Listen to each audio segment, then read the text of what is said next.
রমজানে শয়তানকে শিকল দিয়ে বেঁধে রাখা হয়, কিন্তু মানব শয়তানকে বাঁধা হয় না, মানব শয়তানকে খোলা থাকে। এই জন্য মানব শয়তান কর্তৃক দুনিয়াতে শয়তানি হয়। মনোযোগ দিবেন, মাহে রমজানে আমার আল্লাহ পাক সমস্ত জান্নাতের দরওয়াজাগুলি খুলে দেন, জাহান্নামের শাস্তিগুলি আমার আল্লাহ লাঘব করে দেন এবং জাহান্নামের দরজাগুলি আমার আল্লাহ বন্ধ করে দেন। একবার জোরে বলা যাবে কি সুবহানাল্লাহ।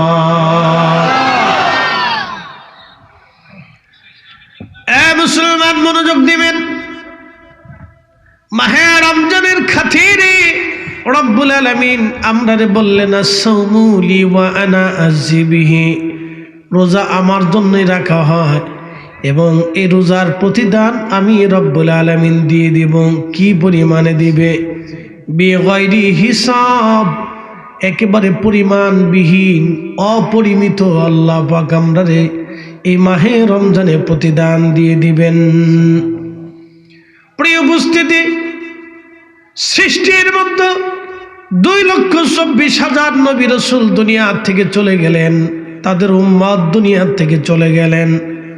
নবীদের মুজিজা শেষ হয়ে গেল, নবীদের নবুয়ত শেষ হয়ে গেল, নবীদের সমস্ত কর্মকাণ্ডগুলি শেষ হয়ে গেল। কিন্তু আল্লাহ আখিরি নবী হিসেবে আমরা নবীকে আল্লাহ পাঠাইলেন। সেই নবীর মাধ্যম দিয়ে আল্লাহ কিয়ামত পর্যন্ত এই দিন ধর্মকে আমার আল্লাহ চালু রাখবেন।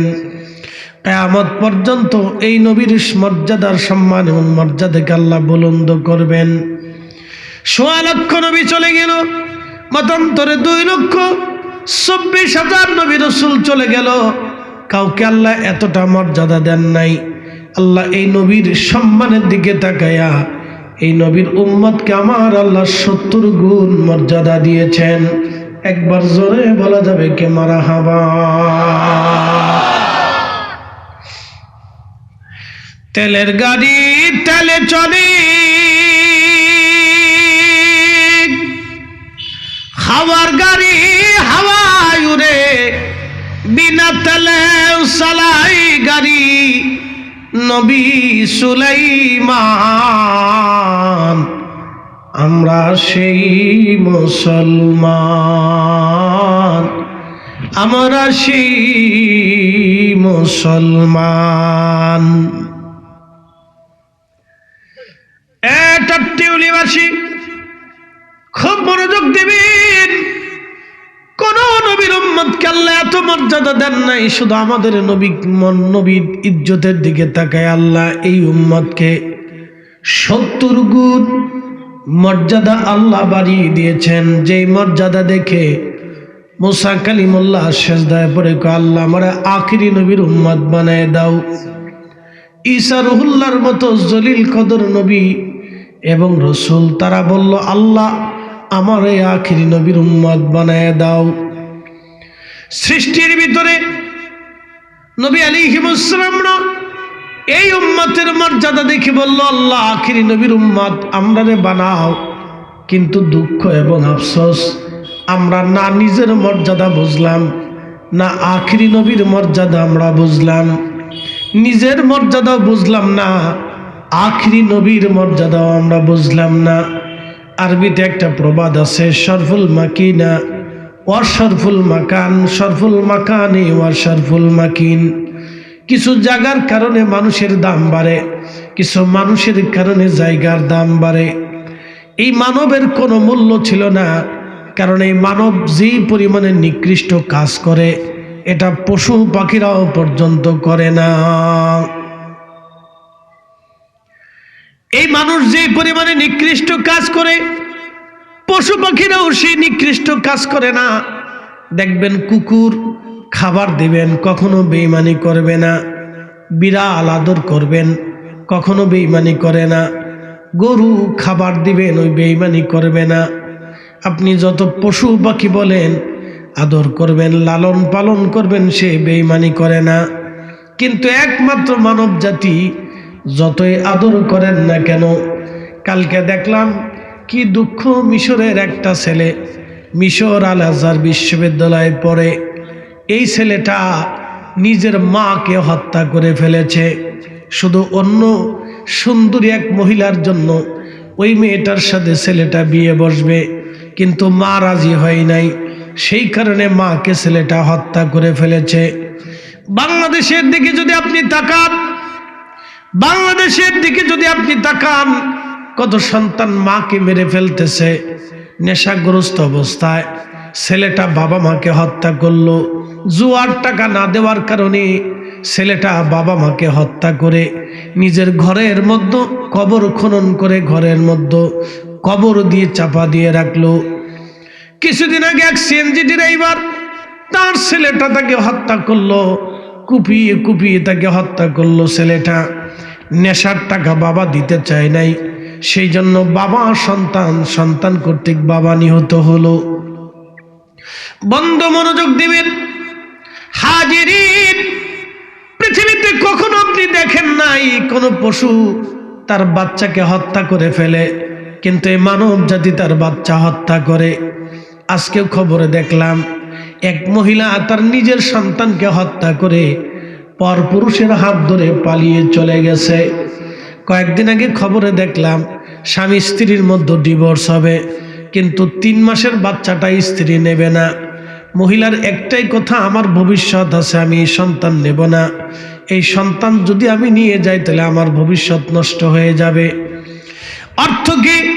পৃথিবীর মানুষ আছে কিন্তু বিবেক নাই, মানুষ আছে ন্যায় নাই, মানুষ আছে ইনসাফ নাই, মানুষ আছে মানুষের বিবেক উপলব্ধি নাই, মানুষ আছে মানুষের মানবতা নাই, মানুষ আছে মানুষের দয়া নাই, মানুষ আছে মানুষের সহমর্মিতা নাই, মানুষ আছে মানুষের ভালোবাসা নাই। কি কথা বলেন, ঠিক কিনা? আমি নবী না মানিলাম, কি যে ভুল করিলাম, ভস্মে ঢালিলাম ঘি, মানুষ হইয়া ভবেতে আসিয়া মানুষের করিলাম কি, মানুষ হইয়া ভবেতে আসিয়া মানুষের করিলাম কি। খুলনা একটা ছেলেকে প্যাসেঞ্জার সেজে রিক্সাওয়ালার মাথায় হাতুড়ি দিয়ে পিটায় তাকে আহত করে রিক্সা নিয়ে চলে গেল চোর। চোর কি জানে যে রিক্সাওয়ালাকে হাতুড়ি দিয়ে পিটানো হলো, পিটাইয়া তাকে আহত করা হলো। 3 দিন পর্যন্ত ছেলেটাও অজ্ঞান, 3 দিন পর্যন্ত তার হুঁশ ফিরে নাই। তার মানে হাতুড়ির আঘাতটা বুঝতেই পারতেছেন, মাথার ভিতরে এমন ভাবে আঘাত লেগেছে 3 দিন পর্যন্ত ছেলেটা বেহুশ। ওই ছেলেটা বোবা, কথা বলতে পারতো না। ছেলের বাবাটা অন্ধ, একটা মাত্রই ছেলে তার, এক অন্ধ বাবার বোবা সন্তান অন্ধ। এই ডাকাতে চোর তার জীবনের অপরিমিত ক্ষতি করে মাত্র 40-50 হাজার টাকার একটা রিক্সা নিয়ে পালিয়ে গেল। বুঝেন তো, মানুষ এত নিকৃষ্ট কাজ করে, পশু পাখিরা এই নিকৃষ্ট কাজ করে না। এ মুসলমান, ভালো করে শুনে যাবেন, মানুষ মানুষকে খুন করে, মানুষ মানুষকে হত্যা করে, কিন্তু কুকুরে কুকুরে লড়াই হয়। জীবনে দেখেন নাই কোনো কুকুরকে মেরে ফেলে দেয়, বিড়ালে বিড়ালে লড়াই হয়।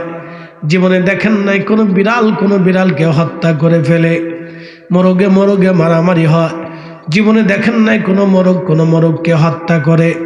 গরু লড়াই হয়, জীবনে দেখেন নাই কোনো গরুকে হত্যা করে। পাখি লড়াই হয়, কিন্তু কোনো পাখিকে হত্যা করে না, হিংস্র পাখি ছাড়া। কিন্তু মানুষ হিংস্র ওদের চাইতে ভয়ানক হয়ে গেছে।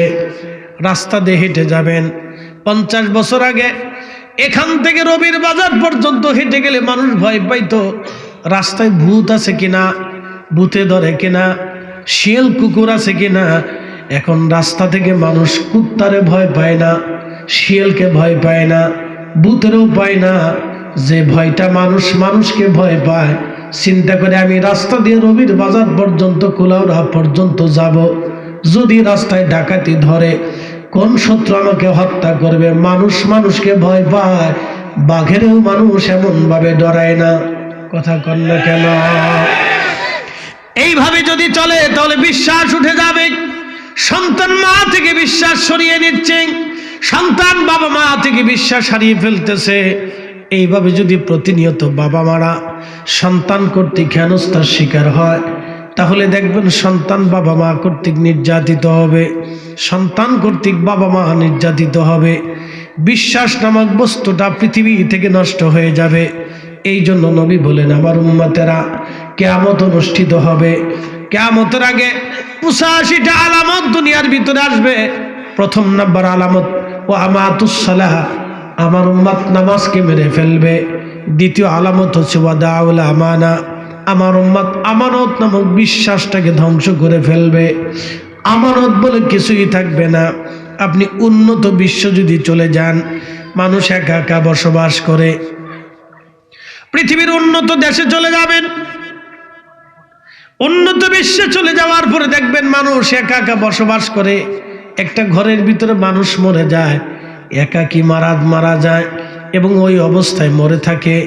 গন্তব্যের না হওয়া পর্যন্ত কেউ খোঁজ পায় না।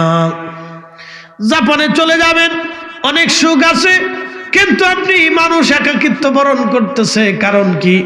বৃদ্ধ হয়ে যাওয়ার পরে সন্তানরা ঘরে রাখে না, বৃদ্ধাশ্রমে পাঠিয়ে দেয়। সন্তান আর নিজের কাছে বাবা মাকে রাখে না। এই অপসংস্কৃতি বাংলাদেশেও দিন দিন আমাদের দিকে ধেয়ে আসতেছে।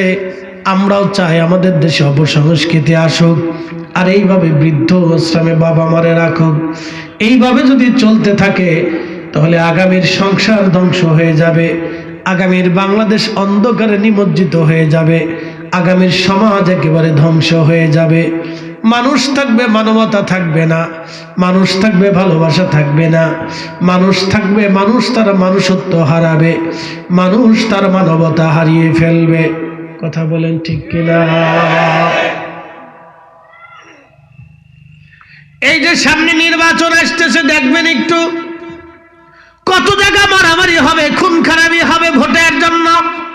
কি কথা কন না?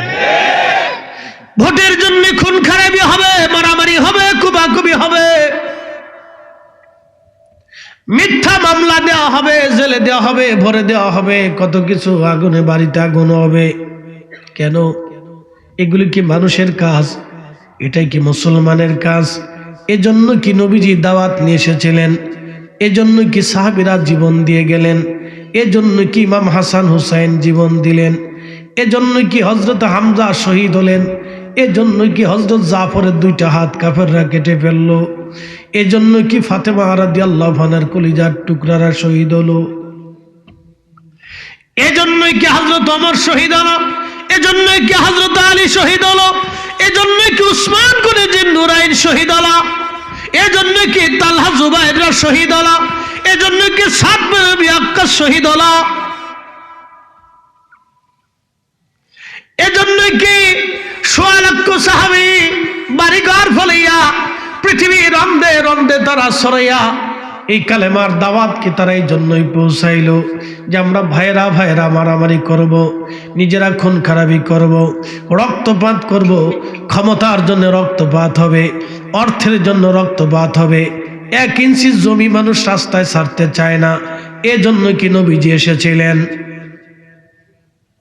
কি আশ্চর্য! আপনি ভাবেন তো, রাসূল কি জন্য আসছিলেন? এজন্য কি উহুদের ময়দানে দাঁত ভেঙেছিলেন? এজন্য কি উহুদের ময়দানে দাঁত ভেঙেছিলেন? এজন্য কি মাতৃভূমি ছেড়ে মদিনায় হিজরত করে চলে গিয়েছিলেন? এজন্য কি শিয়াবে আবি তালিবে 2টা বছর আমার রাসূল না খেয়ে খোদায় খোদায় যন্ত্রণা নিয়ে ছোট্ট বাচ্চা ফাতেমা রাদিয়াল্লাহু আনহা পুষ্টিহীন হয়ে গেলেন।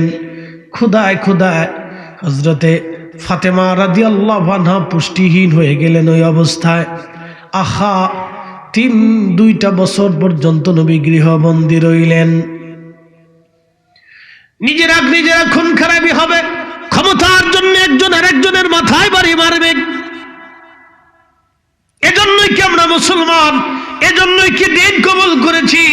এই জন্যই কি ইসলাম আমরা কবুল করেছি, এই জন্যই কি আমরা কোরআনের কথা বলি, এই জন্যই কি আমরা রাসূলের সুন্নতের কথা বলি। মুখে বলি একটা, কাজে করি আর একটা। কি কথা বলেন না কেন? এই বলেন, মুখে বলি একটা, কাজে করি আর একটা। আল্লাহ রাসূল বলেন আমার উম্মত মুনাফিকের আলামত তিনটা। কোথায় কোথায় মিথ্যা বলবে, আমানত রাখলে খেয়ানত করবে, ওয়াদা করলে বরখেলাপ করবে। এই তিনটা বদ গুণ যদি কারো মধ্যে দেখো তাহলে বুঝবা সে নিশ্চিত মুনাফিক। আপনি ঠিক বললেও ঠিক, না ঠিক বললেও ঠিক, 1450 বছর আগে আল্লাহর নবী যেটা বলেন ওটাই ঠিক। কোথায় কোথায় মিথ্যা বলবে, আমানত রাখলে খেয়ানত করবে, ওয়াদা করলে বরখেলাপ করবে। এটাই মুনাফিকের আলামত, এটাই মুনাফিকের আলামত। এই হিসাব যদি কষে দেখেন বাংলাদেশে লক্ষ লক্ষ মুনাফিক আপনি খুঁজে পাবেন। কোটি কোটি মুনাফিক বাংলাদেশে আছে। আমরা অনেকে কয় হুজুর বাংলাদেশের মতো এরকম সেরা মুসলমান পৃথিবীতে নাই।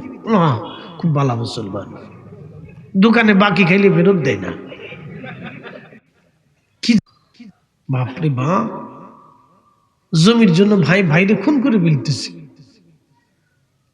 ভাই ভাইরে খুন করতেছে। এটা টাটকা মুসলমান।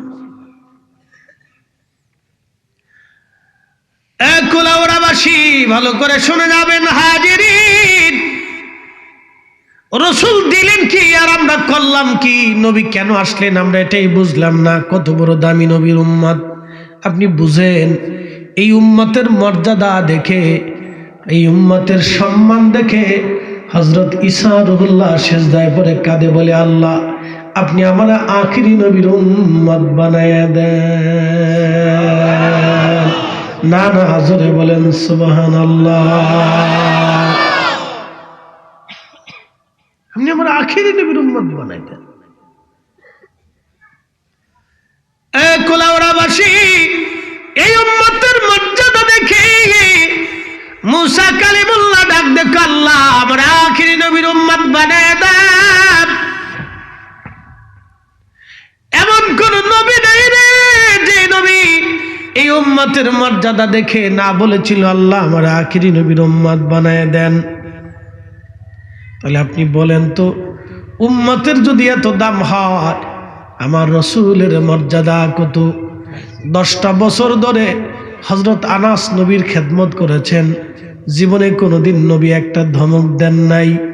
সুবহানাল্লাহ বলা যাবে না? দেখেন বিমানের একজন সাবেক কর্মকর্তা, ধনী ব্যক্তিরা ঢাকা শহরে, বাংলাদেশের বড় বড় শহরগুলিতে ধনী ধনীদের বাড়িতে আমাদের দেশের কিছু অভাবী মানুষ তাদের ছোট্ট মেয়েটাকে কাজের মেয়ে হিসেবে পাঠায়। তার মেয়েটাকে কাজের মেয়ে হিসেবে পাঠায়। ধনীর আদরের দুলাল স্ত্রী এই কাজের মেয়েদের কেমন ভাবে পিঠায়, আজকে থেকে না, এই স্বাধীনতার পর থেকে এই পর্যন্ত দেখলাম শত শত কাজের মেয়েরা গৃহকর্তা বা কর্তৃক নির্যাতিত হয়েছে। আজও পর্যন্ত কোনো কাজের মেয়ে বিচার পেয়েছে আমার জানা নাই। আরে আসিয়া আজও পর্যন্ত বিচার পায় নাই। এই কথা কর না, জোরে বলে। এই সমাজ থেকে হত্যা করেছে, শুধু হত্যাই করে নাই, তাকে ধর্ষণ করেছে। শুধু ধর্ষণ করে নাই, বেলেট দিয়ে তার মতো ছোট্ট 8 বছরের একটা মেয়ের গুপ্তাঙ্গ কেটে ছিঁড়ে ফেরে নির্মমভাবে তাকে মেরে ফেলেছে। তারপরও আজও পর্যন্ত আদালত তার মৃত্যুদণ্ড দিতে পারে নাই। কি এই জন্য কি আল্লাহ রাসূল কষ্ট করেছিলেন? আহা, এই উম্মত শুনলে আপনার ঘৃণা আসবে। এক ভদ্রলোক একদিন আমাকে ফোন দিছে, এক মহিলা বলে হুজুর একটা মাসালা জানার জন্য ফোন দিছি, মাফ করে দেন আমাকে। বললাম কি জানতে চান বলেন। বলে আমার স্বামী তার সৎ বোনের মেয়ের সাথে জেনা করে, আমি কি তার সাথে থাকবো না চলে যাব? বললাম আপনি কি নিজে দেখেছেন কিনা? না, অন্যের কথা শুনেছেন। বলে হুজুর না, আমি নিজে দেখেছি, নিজে দেখেই বলতেছি। আমি কি মাসলা দিব বলেন তো? আমি থ হয়ে গেলাম।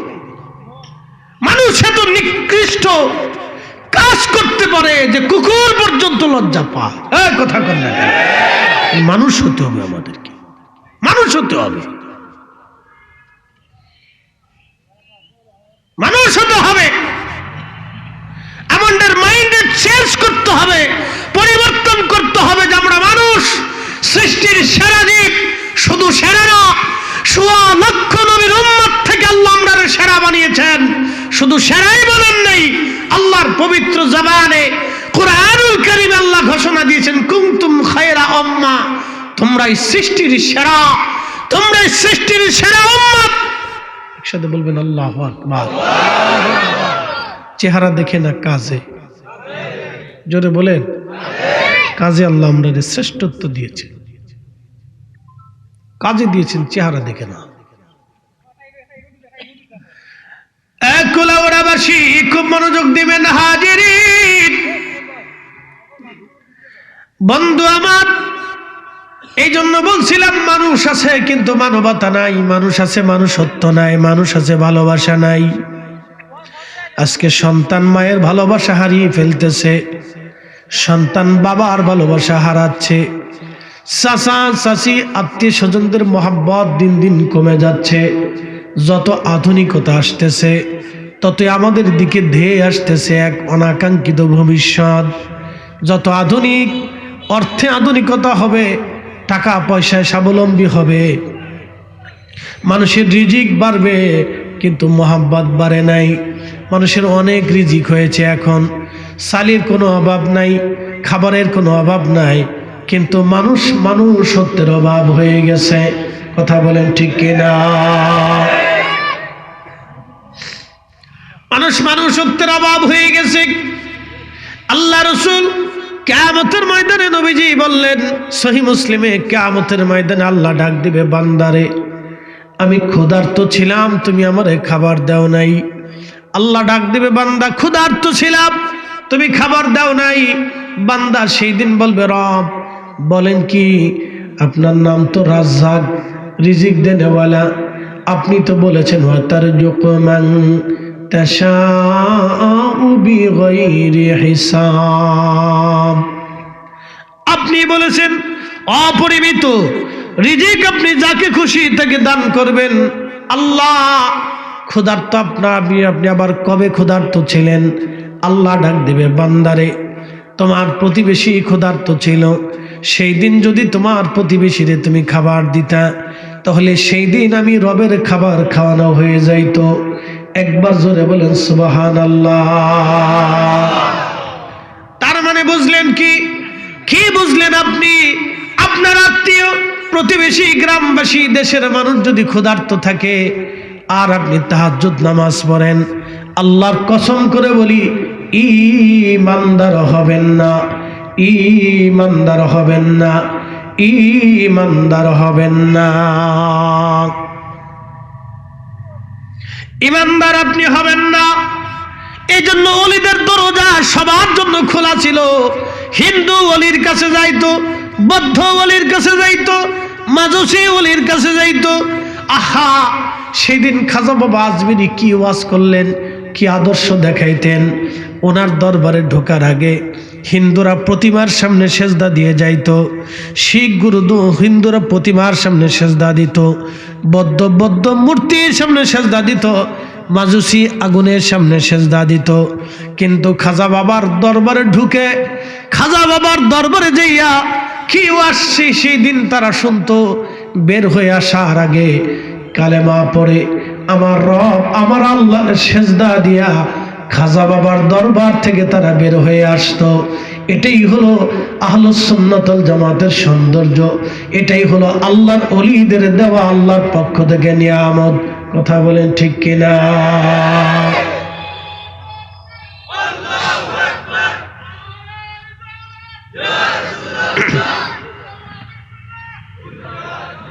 কিন্তু দুঃখের বিষয়, আফসোস, বর্তমানে শিক্ষা ব্যবস্থা থেকে ওলিদের মর্যাদার চ্যাপ্টার বন্ধ করে দেওয়া হচ্ছে। কি ভাবতেছেন? আমাদের বইয়ের ভিতরে লেখা আছে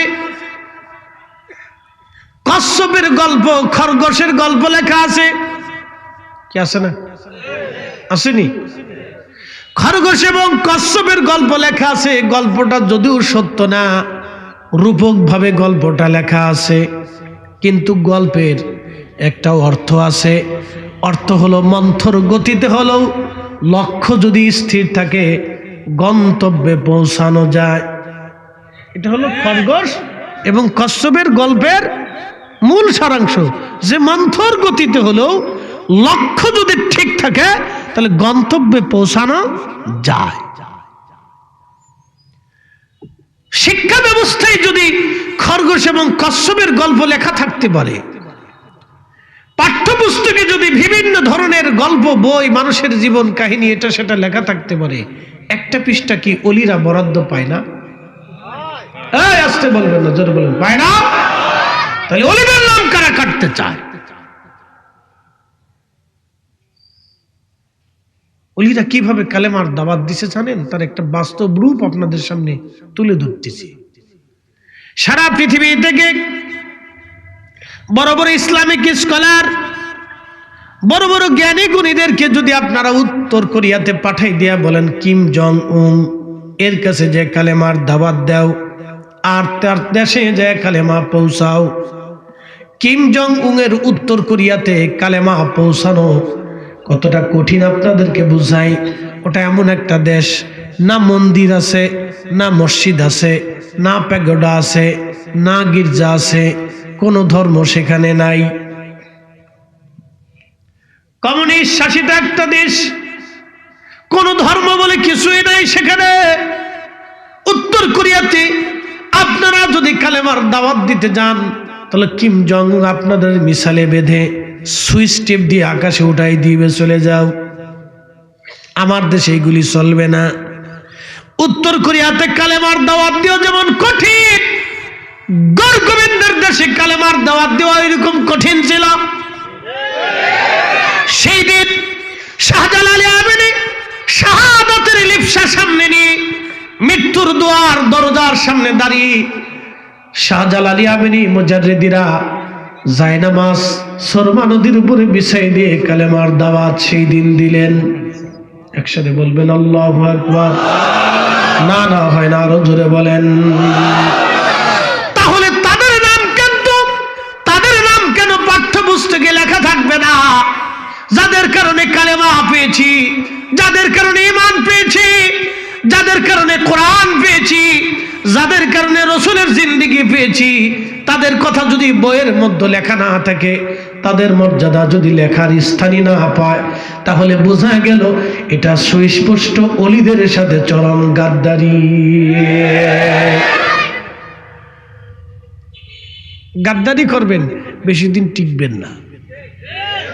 না, কেউ টিকে নেই ওনাদের সাথে গাদ্দারি করে, কেউ টিকে নাই, স্থায়ী না, এটা অস্থায়ী। আপনাদেরকে আরেকটু বোঝাই। বাংলাদেশ স্বাধীন হলো, বাংলাদেশের জন্ম 1971-এ। তার আগে ছিল পূর্ব পাকিস্তান, তার আগে ছিল ব্রিটিশ। পাকিস্তান আমলেও শাহজালাল ছিল, ব্রিটিশেও শাহজালাল ছিল, পাকিস্তান পিরিয়ডেও অলি ছিল, তার আগেও অলি ছিল, তার আগে নবাবী সেখানেও অলি ছিল, তার আগে মুঘল সালতানাত সেসবে অলি ছিল, এখনো অলি আছে, আগামীতেও অলি থাকবে। বহু রাজা বাদশা আসবে, রাজার নীতি শেষ হবে, রাজ দরবার ধ্বংস হবে, রাজত্ব শেষ হয়ে যাবে, মন্ত্রিত্ব শেষ হয়ে যাবে, রাষ্ট্রনীতি শেষ হয়ে যাবে। বাংলাদেশে যদি কমিউনিস্ট আছে তারপরে এদেশে অলি থাকবে। কথা বলেন ঠিক না বেটা? কে বলছে অলি থাকবে না? অলি থাকবে। যদি কোরআন বিশ্বাস করে থাকেন তো অলি থাকবে, যদি আল্লাহর কালামকে বিশ্বাস করে থাকেন তো অলি থাকবে। পৃথিবীতে অলি যেখানে গেছে আল্লাহ ইসলাম সেখানে পাঠিয়েছে। সেই ভারত আরব মহাসাগরের ভিতরে ছোট্ট দ্বীপপুঞ্জ মালদ্বীপে ইব্রাহিম ইস্কান্দারি রহিমাহুল্লাহর মাজার জিয়ারত করে আসছি। সাগরের ভিতরে দ্বীপপুঞ্জে রসুল আসার 1000 বছর পরে সেইখানে আল্লাহর ওলিরা কালেমার দাওয়াত নিয়েছে। মালদ্বীপে মালাক্কা সাগরের ভিতরে হুজুর গাউসে পাকের আওলাদের মাজার জিয়ারত করে এসেছি। সেই সাগরের দ্বীপের ভিতরে আল্লাহর ওলি ঘুমিয়ে আছে। সেই দেশে আল্লাহর ওলিরা কালেমার দাওয়াত দিয়েছে। পৃথিবীর এমন কোন জনপদ নাই যে জনপদে আল্লাহর ওলিরা কালেমার দাওয়াত না দিয়েছে, পৃথিবী ওলিদের কথা বলেন না কেন, ঠিক না বেঠিক?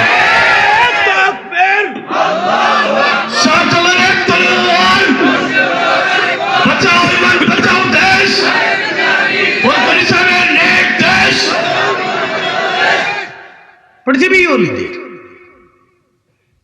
আপনি কোথা থেকে বন্ধ করতে চান?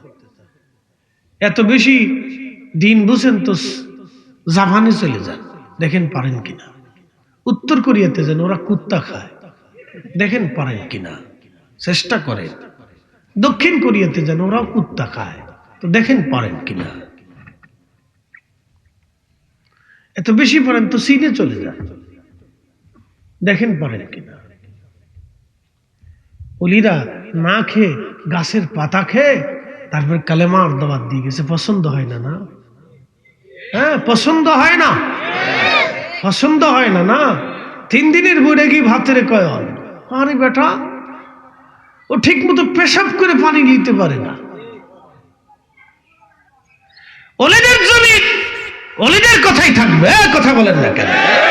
পৃথিবীর সব জায়গা থেকে কেটে দিতে পারবেন, কোরআন থেকে কাটতে পারবেন? হ্যাঁ পারবেন? পৃথিবীর সব জায়গা থেকে নাম মুছে দিবেন, হৃদয় থেকে মুছতে পারবেন? শাহজালালের নাম মুসলমানের হৃদয় কে দিয়েছে? খাজা বাবা আজমিরির নাম মুসলমানের হৃদয় কে দিয়েছে? আল্লাহ দিয়েছে। ওটা ওই বিলবোর্ডে লেখা লাগে না, সাইনবোর্ড টানার লাগে না, ওটা আল্লাহর পক্ষ থেকে মানুষের হৃদয়ে উদ্গরিত হয়। পারমাণবিক বোমা মারলেও এখান থেকে বের করার সুযোগ নাই। কথা বলেন না কেন? চেঙ্গিস খান পারে নাই, চেঙ্গিস পারে নাই, চেঙ্গিস পারে নাই। 2 কোটি মুসলমান হত্যা করেছিল চেঙ্গিস। আবার সাম্রাজ্য যেই দিন দখল করেছিল চেঙ্গিস, 3 দিনে 12 লক্ষ মুসলমান শহীদ করেছিল। স্পেনের সেই মুসলিমদের পরাজয়ের পরে আহা কত মুসলমানকে নির্বিচারে নির্দ্বিধায় হত্যা করা হয়েছিল। বুঝতে পারছেন? মুসলমানের রক্ত কম ঝরে নাই। হালাকু খান ইরাকের বাগদাদ দখল করে 16 লক্ষ মুসলমানকে হত্যা করেছিল। 16 লক্ষ। 1 মাস পর্যন্ত টাইগ্রিস নদী রক্তে রঞ্জিত ছিল। বাগদাদে সেই গাউসে পাক এখনো আছে। কথা বলেন না কেন? এখনো আছে। পৃথিবী যতদিন টিকে থাকবে, ইমাম মাহদী আলাইহিস সালামের আগ পর্যন্ত ওলিরা টিকে থাকবে।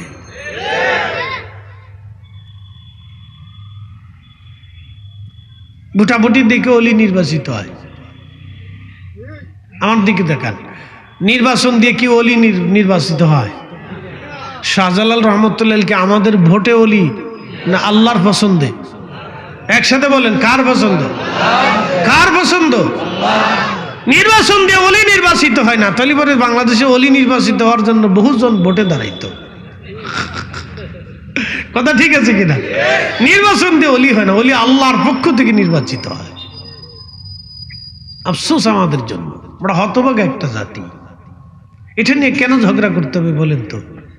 আরে সিঙ্গাপুরের মতো উন্নত দেশ, পৃথিবীর উন্নত বিশ্বের একটা দেশ, যে দেশের মানুষরা মেয়েরা হাফ প্যান্ট পরে রাস্তা দিয়ে ঘুরে, সেই দেশের মতো হযরতে আওলাদে রাসূলের পবিত্র মাজার তারা সংরক্ষণ করে রেখে দিয়েছে। কারণ মাজার ভাঙে নাই। মারহাবা বলবেন না? ভুটানের মতো বৌদ্ধ অধ্যুষিত অঞ্চলে থিম্পুতে আল্লাহর ওলির মাজার আছে। 400 বছর আগে কালেমার দাওয়াত নিয়ে গিয়েছিলেন। আহা, তারা সেই মাজার সংরক্ষণ করে রাখছে, ভাঙে নাই। তারা মালদ্বীপে সংরক্ষণ করে রাখছে, ভাঙে নাই। তারা মালয়েশিয়ার সরকার সংরক্ষণ করে রাখছে, ভাঙে নাই। ইন্দোনেশিয়াতে সংরক্ষণ করে রাখছে, তারা ভাঙে নাই। হিন্দু অধ্যুষিত দেশ, বৌদ্ধ অধ্যুষিত দেশ শ্রীলঙ্কাতে সংরক্ষিত আছে, ভাঙে নাই। আরে হিন্দু অধ্যুষিত অঞ্চল ভারতে হাজার হাজার ওলিদের মাজার আছে, তারা ভাঙে নাই। একসাথে বলবেন মারহাবা। কি আশ্চর্য দেশে বাস করি আমরা। 2 দিন পর পর ওলিদের পক্ষে কথা বলার জন্য আমাদের লড়াই করতে হয়।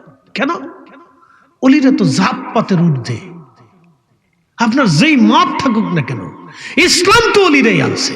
কি কথা বলে? ঠিক আছে কিনা? মত ভিন্ন হতে পারে আপনার যে মত হিমত আপনি নিয়ে শুয়ে থাকেন, ওটা আপনার ইচ্ছা। কবরে আপনি যাবেন, জিজ্ঞাসিত আপনি হবেন, আমি হব না। কথা ঠিক আছে না ভাই? আমার কবরে আমাকে জিজ্ঞাসা করা হবে, আপনাকে করা হবে না। আমার হাসরে আমাকে জিজ্ঞাসা করা হবে, আপনাকে করা হবে না। তো মত আপনার আছে, আপনি নিয়ে পড়ে থাকেন, সেটা আপনার ইচ্ছা। কিন্তু ওলিরা তো ইসলাম আছে, কথা ঠিক আছে কিনা? তো তারা তো আমাদের সমালোচনা আর তর্কের ঊর্ধ্বে থাকবে। আল্লাহর রসুল নিয়ে আজও তর্ক করা হয়। বইয়ের ভিতরে লেখা হয় রসুলের উসিলা শিরিক। কেন? আমার কোমলমতি শিক্ষার্থীদেরকে এই কথা কেন শিখাইতে হবে? কে শিরিক শিখাইল? কেন শিরিক হবে? আপনাদেরকে প্রশ্ন করি, বাদ দেন, কিয়ামতের ময়দান যখন কায়েম হবে, হাউজে কাউসারের মালিকানা কার হাতে? আল্লাহ রসুলের হাতে দিছেন আল্লাহ। ইন্না আতাইনা কাল কাউসার, নিশ্চয় অবশ্যই আমি আপনাকে হাউজে কাউসার দিয়ে দিছি। একসাথে বলবেন আল্লাহু আকবার। না হয় না, আরো জোরে বলেন, আরো জোরে। আপনাকে বলি, হাউজে কাউসারের পানি কি কিয়ামতে লাগবে না? এমন কোন মার গর্ভের সন্তান আছে যে বলবে হাউজে কাউসার আমার লাগবে না? এমন কোন বাবার বৈধ বেটা আছে যে বাবার বৈধ সন্তান অবৈধ হলে কোনো কথা নাই? কেন? উতুল্লিম বাদা জালিকা জানিম, যার সন্তান ওটা আল্লাহ রসুলের বিরুদ্ধে চলে যায়। কি কথা কর না কেন? যেটা জন্মে দোষ আছে ওটা আল্লাহ রসুলের ইজ্জতের বিরুদ্ধে চলে যায়। জোয়ানদের বৈধ সন্তানকে জিজ্ঞেস করতেছি, এমন কোন বৈধ সন্তান আছে যে বলবে কিয়ামতের ময়দানে রসুলের হাউজে কাউসার ছাড়া আমি বেহেশত চলে যাব? আছে? কোন মার গর্ভের সন্তান আছে? তাহলে কিয়ামতের ময়দানে রসুল ছাড়া আমার হাউজে কাউসারের পানি কে পিলাবে? তাহলে কিয়ামতের ময়দানে রসুল আমার উসিলা। কথা কর না, জোরে বলেন। তো মেশরের মাঠে যদি উসিলা হয়, তাহলে দুনিয়াতে উসিলা শিরিক কেন হবে? জোরে বলেন। আমার কোমলমতি শিক্ষার্থীদেরকে এটা শিখাইতে হবে। দিন আর ধর্ম কি সুন্নিরা বুঝে না নাকি? পরিবস্তিতে আপনাদেরকে এখনই সতর্ক হতে হবে। ইমান কিন বড় দামি জিনিস। ইমানের উপর বলিয়ান থাকতে হবে, বিশ্বাসের উপর আপনাকে দায়ন থাকতে হবে, নীতির উপর আপনাকে অটল থাকতে হবে। কথা বলেন ঠিক না বেটি? মুসলিম তো সে মুসলিম যে রসুলের নীতির উপরে দায়েম এবং কায়েম থাকে। মনে রাখবেন, এটা নীতি থেকে বিচ্যুত হবেন না। সামনে রমজান আসতেছে, রমজানের দুটো কথা বলবো। মাদ্রাসাটা আপনাদের কাছে আমানত। কষ্ট হবে? ওই তো নি, ওই তো নি। একসাথে বলেন আল্লাহু আকবার। আরেকটু জোরে বলেন। আমাদেরকে মানুষ হতে হবে। একসাথে বলেন, কি হতে হবে? মানুষ হতে হবে, মানুষ হতে হবে। প্রিয় উপস্থিতি, সামনে মাহে রমজান। রমজানের কথাগুলি বলছিলাম, বলতে বলতে অনেক দূর পর্যন্ত চলে গেলাম। মূল আলোচনার দিকে ফিরে যাই। এই উম্মতকে আল্লাহ এতটা মর্যাদা দিলেন, এতটা সম্মান আল্লাহ দিলেন, মাহে রমজানের কথায় বলে দিয়ে যায়। আল্লাহর নবী বলেন, উম্মত, মাহে রমজানে কেউ যদি একটা ফরজ ইবাদত করে, অন্য মাসে 70টা ফরজ ইবাদতের সমান নেকি দেওয়া হবে। মাহে রমজানে কেউ যদি একটা নফল করে, অন্য মাসের একটা ফরজ ইবাদতের সমতুল্য নেকি মাহে রমজানে আমার আল্লাহ দিয়ে দিবে। আপনাদের কাছে একটা ছোট্ট বুদ্ধি দিয়ে যাই। বলে, কি বুদ্ধি? বুদ্ধিখানা হলো, আপনারা অনেকেই গত 11 মাসে অনেক নামাজ কাজা করে ফেলছেন। হয়েছে না ভাই? নামাজ কাজা হয়েছে না? তো নামাজ যেহেতু কাজা হয়েছে, আপনি যতই কাজা আদায় করেন, কিন্তু কাজা আদায় করলেও ফরজের সমতুল্য নেকি আর আপনাকে দেওয়া হবে না। এই রমজান আপনার মৌসুম।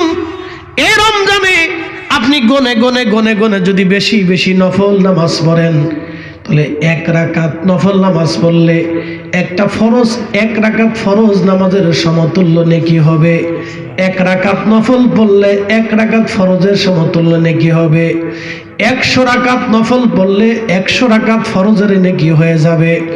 1000 রাকাত নফল পড়লে 1000 রাকাত ফরজের নেকি আমল নামায় দেওয়া হবে। জবান বন্ধ থাকবে না, বলেন সুবহানাল্লাহ। কোন উম্মতকে আল্লাহ এই মর্যাদা দেয় নাই, কোন উম্মতকে আল্লাহ এই মর্যাদা দেয় নাই। আল্লাহ এই উম্মতকে মর্যাদা দিয়েছে, আল্লাহ এই উম্মতকে মর্যাদা দিয়েছে। কোন উম্মতকে আল্লাহ এই মর্যাদা দেন নাই, আল্লাহ এই উম্মতকে মর্যাদা দিয়েছেন। খুব মনোযোগ দিবেন ও কুলাউড়ার মুসলমানেরা। এই জন্য আপনারা মাহে রমজানে অধিক পরিমাণে নফল নামাজ পড়ার চেষ্টা করবেন, কোরআন শরীফ পড়ার চেষ্টা করবেন। আল্লাহ নবী বলেন, উম্মত রে, মাহে রমজান আসলে তোমরা রোজাদারকে ইফতার করাও। সাহাবী বলেন, ইয়া রাসূলুল্লাহ, এমনও ব্যক্তি আছে যারা ইফতার করানোর মতো কোনো সামর্থ্য রাখে না। নবীজি বললেন, যদি ইফতার করাইতে সামর্থ্য না হয় তাহলে অন্তত এক পেয়ালা দুধ দিয়ে হলেও তোমার রোজাদার ভাইকে ইফতার করাও। সাহাবী এবারও বলেন, ইয়া রাসূলুল্লাহ, এক পেয়ালা দুধ খাওয়ানোর মতো কোনো সামর্থ্য অনেক সাহাবীর নাই। নবীজি বললেন, তাহলে একটা খেজুর দিয়ে ইফতার করাও। সাহাবী এবার বলেন, হুজুর, আমাদের ভিতরে এমনও গরিব সাহাবী আছে যারা একটা খেজুর খাবে এমন সামর্থ্য নাই। এখন যারা ভিক্ষা করে, এই সময়ে যারা ভিক্ষা করে, ভিক্ষাকের বাড়িতেও গেলে আপনি অন্তত 500 টাকা হলো পাবেন। কি কথা ঠিক আছে না? আগামী রাতের খাবার, দিনের খাবার, একদিন 2 দিনের খাবার আপনি পাবেন। এমনও ভিখারি আছে যারা ভিক্ষা করতে করতে ধনী হয়ে গেছে। আমার ঢাকা হাসনাবাদে এক বেডির পা নাই, তো বেডি মানুষ পা নাই, মানুষ বেশি করে দেয়, আরে গরিব মানুষ বেশি করে দান করে। আমার এক ড্রাইভার আগে একটা আসছিল, ওইটু দুষ্ট, তো যায় জিজ্ঞেস করতেছে, চাচি কেমন আছো? বাবা বালা। কেমন ভিক্ষা কেমন চলে? বালা। দিনে কত ইনকাম করো? 2000-এর মতো হয়। কিও যারা চাকরি করেন তারা পারেননি? 2000 হলে মাসে 60,000। যে সরকারি চাকরি করে ডিসি সাহেবের তো এরকম বেতন নাই। কি কথা ঠিক আছে নি? ভিক্ষে বেড়ি মাসে 60,000 টাকা কামাই করে। জিজ্ঞেস আসি আর কতদিন চলবে? বাড়ি বিল্ডিং করছি, বছরখানিক ভিক্ষা করার পরে আর করতাম না। আপনি বুঝেন রাসূলের জমানাতে সাহাবীদের দারিদ্রতা কত কঠিন ছিল, যে একটা খেজুর খাওয়ানোর মতো সামর্থ্য সাহাবীদের ছিল না। তারপরে তারা সুদ খায় নাই, ঘুষ খায় নাই, হারাম খায় নাই। এই কথা কর না কেন? সুদের কত, লাখে কত দিতে হয়? এই বলে ফেলছে 10,000 কি 6 মাসে না 1 মাসে? আর ডক্টর ইউনূস সাহেবের ওই যে গ্রামীণ ব্যাংক, ওটা কত? হ্যাঁ, না না, ওটা কত? আমি গ্রামীণ ব্যাংকে শুনছি বছরে নাকি 10,000, না মাসে 10,000 না 6 মাসে, আমি জানি না এটা। হ্যাঁ, বছরে নি গ্রামীণ ব্যাংকে 1 লাখে বছরে 10,000, তাহলে এটা মোটামুটি কম আছে। আর যারা এই যে আঞ্চলিকভাবে সুদ খায়, কিছু আছে আঞ্চলিক সুদখোর, কি আছে না নি? আঞ্চলিক সুদখোর আছে না নি? এরা লাখে নেয় কত? 10,000। ওরে ডাকাত, বাপরে বাপ, মাসে 10 লাখে মাসে 10,000। ও ডাকাতের ঘরের ডাকাত, ও রক্ত শুষে খাচ্ছে। কথা বলে, ওর এই টাকার দিয়ে গরুর গোশত খাওয়া না, এটা শুয়োরের গোশত খাওয়ার মতো। এই টাকা দিয়ে যদি খাসির গোশত খায় তাহলে খাসির গোশত না, এটা কুত্তার গোশতের মতো। কথা ক্লিয়ার না ভেজাল আছে? পরিষ্কার, মনে রাখেন।